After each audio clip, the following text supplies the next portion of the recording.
کہ امام صاحب کو مسجد کی امامت کی تنخواہ لینا درست نہیں؟ اب کام دیکھیں جی، اگر اسے تنخواہ نہ ملتی ہو تو کیا مسجد کے فنڈ سے تھوڑے بہت پیسے اپنی ضروریات کے لیے لے سکتا ہے؟ امام کی کم سے کم تنخواہ کتنی ہونی چاہیے؟ اس پر موسیٰ ایک وہ میرا خیال ہے آپ ہی نے فرمایا تھا کہ اگر امام کو تنخواہ نہیں دیں گے تو کیا وہ ڈاکہ مارے، کسی اور نے میرا خیال ہے اس پہ امام کے لیے تنخواہ لینا جائز ہے، اس پر تو اجماع ہے جی۔ اس کے بھی دلائل کیا ہیں یہ انہوں نے نہ پوچھیں، اگر پوچھیں گے تو پھر کبھی بعض لوگ اس پر اشکال کرتے ہیں کہ کہاں سے جائز ہے، تو وہ ایک الگ موضوع ہے۔ باقی اس پر تو اجماع ہے پوری امت کا کہ امام یا تدریس پر یا اذان پر اس زمانے میں اجماع ہے کہ وہ جائز ہے اس کے لیے تنخواہ لینا۔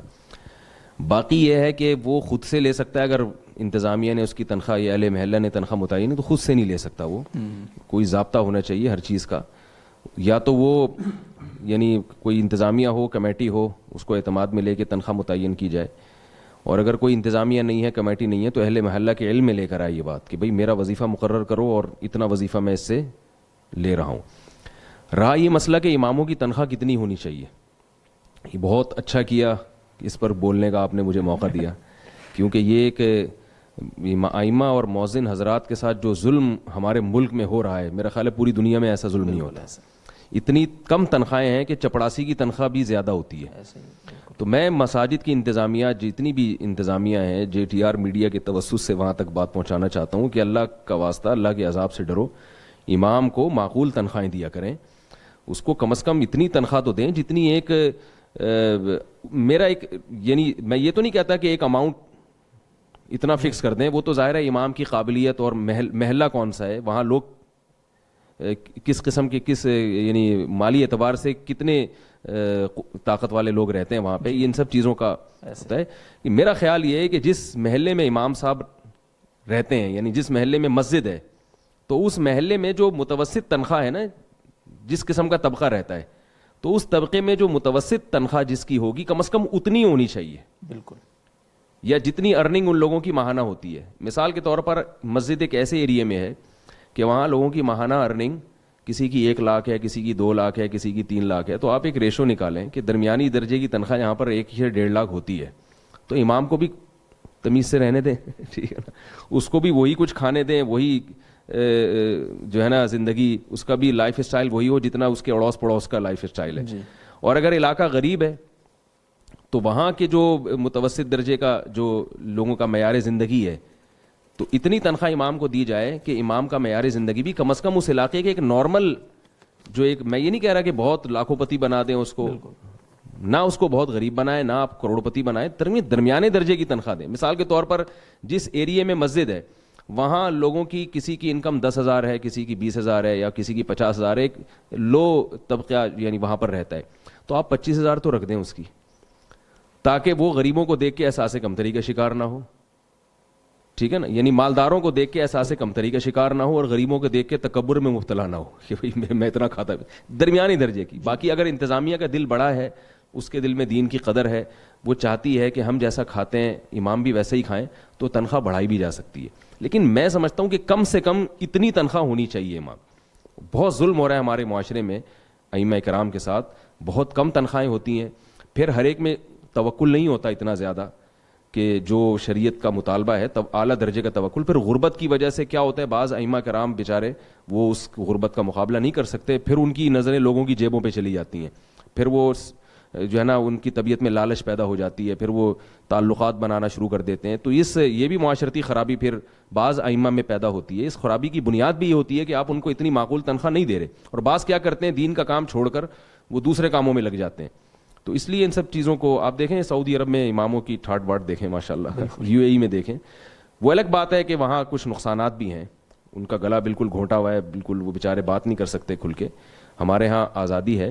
تو میں یہ عرض کر رہا ہوں کہ آپ امام کی تنخواہ اچھی دیں، اور پھر ٹھیک ہے اس کو کچھ اصول اور ضابطوں کا پابند بھی کریں آپ۔ ابھی جو تنخواہیں امام کو دی جا رہی ہیں نا، ایک امام صاحب نے مجھے کہا، میں نے کہا کہ آپ کے کپڑے بہت عجیب سے ہوتے ہیں اور آپ کے مقتدیوں کو اشکال ہے آپ پر کہ وہ چاہتے ہیں کہ ہمارے امام کے لباس ذرا اچھا ہو، یہ کیا عجیب سے جو ہے نا وہ دھوتی بنیان میں گویا کہ آ کے کھڑے ہو جاتے ہیں۔ تو اس کے کہنے لگے کہ انتظامیہ سے کہو کہ اس تنخواہ میں اتنا میں پہن رہا ہوں نا، یہ بھی ٹھیک ہے، ٹھیک ہے نا، اس میں مجھ سے اس سے زیادہ کی توقع نہ رکھیں۔ تو آپ امام کو تنخواہ اچھی دیں، پھر کچھ اصول اور ضابطے بھی بنائیں، پھر آپ جو ہے نا علماء سے مشورہ کر کے بھائی آپ کی تقریر میں فرقواریت نہیں آنی چاہیے, آپ کو اس قسم کی تقریروں کی اجازت ہے, اس سے مثبت پہلو یعنی تاکہ سامنے رہے, آپ کا لباس ایسا ہونا چاہیے, آپ کے ٹائم کی پابندی ضروری ہے. تو یہ سب چیزیں پھر اگر وہ نہیں کریں پابندی تو پھر اس پر گرفت بھی کی جا سکتی ہے. تو ابھی جو حال چل رہا ہے وہ بہت ہی خراب حال ہے, اور اس سے مساجد کی انتظامیہ پر لازم ہے کہ اس سے وہ اپنے آپ کو نکالیں. امام کو رہائش گاہ بھی اچھی دیا کریں. وہ بیچارہ گھر میں کچھ بنوانا چاہتا ہے تو انتظامیوں کے اتنے لمبے چوڑے لفڑے ہوتے ہیں اس میں, اور وہ اس کو منظور کروانا پڑتا ہے بہت کچھ. یعنی میں کہتا ہوں جیسی مسجد کی انتظامیہ کے اپنے گھر ہیں, کم از کم ویسا گھر امام کو دے دیں آپ. ایسا ہی ہے, کم از کم اتنا ہو کہ بھائی جیسا ہمارا ایک لائف اسٹائل ہے تو انتظامیہ میں جو متوسط درجے کے آدمی کا جو لائف اسٹائل ہے نا ویسا کم از کم ضرور دے دیں. بہت شکریہ مصعب. یہ چونکہ ایک معاشرتی مسئلہ ہے, ہمیں لوگ ریکوائرمنٹ ہوتی ہے لوگوں کی. اچھا معذرت تو آپ کی بات کاٹ رہا ہوں, اس میں ایک بات یہ بھی ہے کہ پھر امام کی سلیکشن بھی پھر آپ ذرا سر اٹھا کے کریں نا جی. پھر آپ کو حق ہوگا کہ آپ اس کو اچھی تنخواہ دے رہے ہوں گے تو پھر آپ کہیں گے بھائی امام میں یہ چیزیں, اس کی قرات اچھی ہو یا اس کے پاس علم ہو. ابھی تنخواہیں جس حساب سے دے رہے ہیں تو پھر بہت سے کوالیفائڈ امام مساجد میں جاتے ہی نہیں ہیں. وہ کہتے ہیں کہ بھائی ہماری حیثیت سے یعنی ہمارے حساب سے ہم کو نہیں مل رہا وظیفہ جی. اور بہت سے بیچارے مجبوری میں جاتے ہیں گھریلو مسائل کی وجہ سے, لیکن وہ جا کے ٹھٹر جاتے ہیں, پھر ان کی علمی صلاحیتیں ضائع ہو جاتی ہیں کیونکہ ان کے گھر کے خرچے نہیں پورے ہو رہے ہوتے. تو وہ پھر بیچارے وہ کبھی غفار بھائی کو خوش کر رہے ہیں, کبھی ستار بھائی کو خوش کر رہے ہیں, کبھی اس کے حق میں دعا کرا رہے ہیں, کبھی وہ فلاں سیٹھ صاحب کے حق میں دعا کروا رہے ہیں کہ شاید وہ کچھ. تو یہ خرابی بھی اسی وجہ سے پیدا ہوتی ہے. یہ دیکھیں امام کے پاس اگر پیسہ ہوگا نا, یہ میں اپنی باتیں نہیں کر رہا, اللہ کا شکر ہے میرے پاس اللہ کا دیا بہت کچھ ہے. عام ائمہ کی جب ہم حالت دیکھتے ہیں تو ان کی جو قسمہ پرسی کی حالت جو نظر آ رہی ہے, ایک بات خوب ذہن میں رکھیے کہ ائمہ کرام جو مساجد کے امام ہیں, اگر ان کے پاس پیسہ زیادہ ہوگا, ان کا حلیہ اور ان کا رہن سہن کا انداز اچھا ہوگا, تو انسان کی فطرت ہے کہ وہ اپنی قوم کے جو مالدار طبقہ ہے اس کو لوگ زیادہ فالو کرتے ہیں, یہ فطرت ہے. تبھی آپ دیکھیں نا جتنے بھی انبیاء تھے ان کے پاس جو غربا اور مساکین آ کے بیٹھا کرتے تھے. یہ تو حقیقت ہے کہ غربا اور مساکین ہمیشہ دین کی طرف پہلے آتے ہیں, اور جنت میں بھی غربا مساکین پہلے داخل ہوں گے. تو غربت اور مسکنت کوئی عیب نہیں ہے, لیکن یہ اس کے لیے ہے جس کو من جانب اللہ مسکین بنا دیا گیا ہو. کوئی عالم بیچارے فقیر ہیں, غریب ہیں, فقیر سے میری مراد فقر و فاقے والی زندگی, وہ والے فقیر نہیں جس کو اصطلاح میں فقیر کہا جاتا ہے. تو ان کو تو صبر ہی کرنا چاہیے. مولوی صاحب کو اگر ان کی تنخواہ بھی کم ہے, اللہ پہ توکل, اللہ پہ اعتماد, یہ سوچنا چاہیے میری زندگی نبی کی زندگی کے زیادہ قریب ہے. بالکل. لیکن یہ ان کے سوچنے کی چیز ہے, عوام کے سوچنے کی چیز نہیں ہے. عوام کے سوچنے کی چیز یہ ہے کہ اگر آپ کے محلے کے امام پتلا ہے تو کل قیامت کے دن آپ سے سوال ہوگا. ٹھیک ہے نا. وہ ایک مزاح کی بات ہے, ہمارے ایک دوست ہمارے ایک استاد سے مزاح میں کہا کرتے تھے کہ اگر کسی محلے کے امام باریک ہے, دبلا پتلا ہے, تو اس کا مطلب وہاں کی عوام کنجوس ہے, اور اگر محلے کے امام صحت مند ہے اس کا مطلب ہے کہ یہ وہاں کی عوام جو ہے سخی ہے. یہ بہرحال ایک مزاح کی بات ہے, یہ کوئی اس کو سیریس نہ لیں. تو امام صاحب کو تو یہی سوچنا چاہیے کہ میں غربت میں گزارا کروں, دین کی خدمت میں لگا رہوں, لوگوں کی دولت پہ نظر نہ ہو ان کی, اور تنخواہوں پہ نظر نہ ہو. لیکن عوام کو کیا سوچنا چاہیے؟ عوام کو یہ سوچنا چاہیے کہ جیسا ہم اچھی زندگی گزار رہے ہیں تو علماء کرام اور مساجد کے ائمہ یا مؤذن حضرات ان کی بھی لائف اسٹائل اچھا ہونا چاہیے. اس کا فائدہ یہ ہوگا کہ لوگ پھر دین کی طرف راغب ہوں گے. آپ دیکھیں کہ لوگ اپنے بچوں کو پائلٹ بنانے کے لیے تیار ہیں, ڈاکٹر بنانے کے لیے تیار ہیں, مولوی بنانے کے لیے تیار نہیں ہے. بالکل. اس لیے کہ ایک دم مولوی سے ذہن میں آئے گا وہ چندہ لینے والا بیچارہ, کبھی غفار بھائی سے قرضہ مانگ رہا ہے, کبھی بچی کی شادی کے لیے ستار بھائی سے قرضہ مانگ, ایک دم دماغ میں یہ تصور آتا ہے. سعودی عرب میں یہ تصور نہیں آئے گا کسی کے ذہن میں, متحدہ عرب امارات میں کہیں کسی کے ذہن میں تصور نہیں آئے گا, یہاں آتا ہے ہندوستان, پاکستان, بنگلہ دیش میں. تو اگر آپ ائمہ کرام کی تنخواہیں اچھی رکھیں گے اور چاہیں گے کہ یہ بھی ہماری طرح کھاتے پیتے ہوں, مؤذن حضرات یا ائمہ کرام یا جو بھی علماء حضرات ہیں, تو اس کا نتیجہ کیا نکلے گا کہ ان کی جب مالی حالت اچھی ہوگی تو ایک وحشت لوگوں کے دلوں سے نکلے گی, لوگوں کے دل میں دین کی محبت پیدا ہوگی, قدر پیدا ہوگی. کیونکہ حضرت حکیم الامہ نے ایک جگہ لکھا ہے کہ مسلمانوں کے پاس اگر دولت آئے گی تو اس سے صرف مسلمان ترقی نہیں کرتے بلکہ اسلام بھی ترقی کرے گا. تو ایسے ہی دیندار طبقے کے پاس اگر پیسہ آئے گا تو صرف اس سے دیندار ترقی نہیں کرے گا, باقاعدہ دین کی ترقی ہوگی.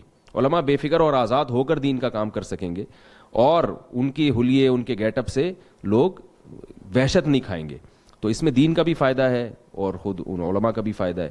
تو یہ بھی ایک بات تھی جو بہت اہم ہے, اس لیے اس کا خیال کرنا چاہیے. لوگ کیا کرتے ہیں, ائمہ کرام کو ہدیے لالا کے دے رہے ہوتے ہیں, کوئی جوڑا دے دیا رمضان میں, میں ان لوگوں سے کہتا ہوں کہ اللہ کے بندو, یہ جوڑا بیچارہ کوئی خوشبو لا کے دے دی امام صاحب کو, وہ سمجھتے ہیں بہت بڑی خدمت کر رہے ہیں. تو ائمہ کرام کو یا مؤذن حضرات کو اگر ہدیہ بھی دینا ہو تو پیسوں کی صورت میں دیا کریں, تاکہ ان کی وہ تنخواہیں تو بیچاروں کی ہے نہیں, تو پیسے دینے سے ہدیے میں فائدہ یہ ہوگا کہ وہ اپنی گھر کی ضرورت پیسوں کے ذریعے پوری کر سکتے ہیں. تو لوگ ان کو لا کے دے رہے ہوتے ہیں جوڑے جوڑے میں. ایک امام صاحب کہنے لگے میرے گھر میں پورے کپڑے کا تھان لگ گیا ایک, تو لوگ لا کے, اور ایک مولوی صاحب نے تو کہا میرے پاس خوشبوؤں کے پورے بورے بھر گئے ہیں. تو بیچارہ خوشبو کا کیا کرے گا, ٹھیک ہے نا, خوشبو تو ایک آدھ اپنی پسند کی استعمال کر لے گا وہ. تو اگر ان کو ہدیہ بھی دینا ہو تو اس میں لفافے میں پیسے ڈال کے دیے جائیں, اور کوشش تو کی جائے کہ تنخواہیں اتنی اچھی ہوں کہ ان چیزوں کی نوبت نہ آئے. تو یہ بہت اہم بات ہے, اللہ کرے کہ ہماری قوم کی سمجھ میں آئے, تاکہ ائمہ کرام جس قسم پرسی میں ہیں, اور ظاہر ہے اس سے مراد اہل حق حضرات ہی ہیں. اگر آپ سمجھتے ہیں کہ آپ کا امام ہی صحیح نہیں ہے مسجد کا, تو اس کو برطرف کریں. بالکل ایسا. بعض لوگ یہ کہتے ہیں ہم تنخواہ کیوں بڑھائیں, ہمارے تو امام 2 نمبر ہیں. تو بھئی اگر امام آپ کا واقعی 2 نمبر ہے, ثابت ہو جاتا ہے کہ وہ بندہ صحیح نہیں ہے, تو پھر تھوڑی تنخواہ بھی کیوں دے رہے ہیں آپ اس کو, پھر تو آپ اس کو نکالیں. لیکن امامت کے منصب کو بہرحال برقرار رکھا جائے. اور ایک بات یہ بھی جب بات چل پڑی ہے, مدارس کے محتمم حضرات پر بھی لازم ہے, ہم نے اپنے بڑوں سے بزرگوں سے سنا ہے کہ یہ مدرسین کو بہت کم تنخواہیں دیتے ہیں. مدارس میں بعض دفعہ پیسہ ہوتا ہے تو اینٹوں پہ دیواروں پہ لگ رہا ہوتا ہے, وہ ایک مدرسہ بنا ہے تو دوسرا ایک اور شاخ کھول لیں گے. اپنے جو بیچارہ مدرس وہاں پڑھا رہا ہے اس کی تنخواہ میں اضافہ نہیں کرتے. 8-10 سال پرانی بات ہے, ایک امام صاحب ایک مدرسے کے مدرس نے مجھے بتایا کہ میری تنخواہ 4,000 روپے ہے. 6 گھنٹے وہ بیچارے 6 سے 7 گھنٹے روزانہ وہ پڑھا رہے ہیں, اور تنخواہ 4,000. اور وہ گلگت کے تھے تو 2 بیویاں بھی وہاں رواج ہے 2-3 شادیوں کا. تو وہ ایک کمرہ دیا ہوا ہے ان کو, اس میں بیچاروں نے 2 بیویاں رکھی ہوئی ہیں, اور درمیان میں ایک پردہ گرایا ہوا ہے. 4,000 روپے ان کو دیے جا رہے ہیں, اور وہ بیچارے اتنے مخلص کہ وہ کہہ رہے ہیں یار اللہ کی خاطر میں قربانی دے رہا ہوں, تو میں دین کی خدمت کر رہا ہوں, تو اب ٹھیک ہے اسی میں گزارا کروں گا. میں نے کہا یہ 4,000 میں کیا کرتے ہیں آپ؟ انہوں نے بتایا میں ناشتہ نہیں کرتے ہم لوگ, رات کی بچی ہوئی سوکھی روٹی ہم صبح قہوے میں وہ گرین ٹی میں ڈبو کے کھاتے ہیں, ناشتہ نہیں کرتے. اور اس مدرسے کا محتمم میں جانتا ہوں کروڑوں پتی آدمی ہوگا, وہ اتنا اپنے حساب تو ماشاءاللہ فٹ فاٹ چل رہا ہے ان کا.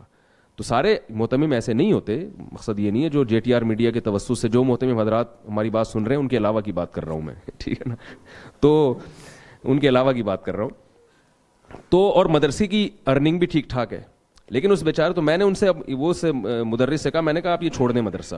اس نے کہا یار میں مدرسہ چھوڑوں گا تو میں دین کے کام سے محروم ہو جاؤں گا. تو اب دیکھیں اس بیچارے کے اخلاص کا ناجائز فائدہ انہوں نے اٹھایا.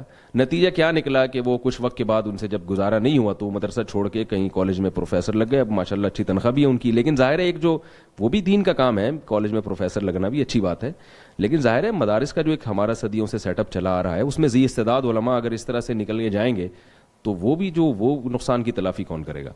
تو اس کی طرف بھی توجہ ہونی چاہیے کہ صرف یہ انتظامیہ کا کام نہیں ہے, مدارس کے محتمم حضرات کا بھی کام ہے کہ وہ اگر آپ کے مدرسے کی ارننگ ہے اچھی تو آپ اساتذہ کی تنخواہیں اچھی رکھیں. اتنی کم از کم ایک چپڑاسی کی جتنی تنخواہ ہوتی ہے نا اس سے تھوڑی زیادہ رکھ دیں اس کی تنخواہ.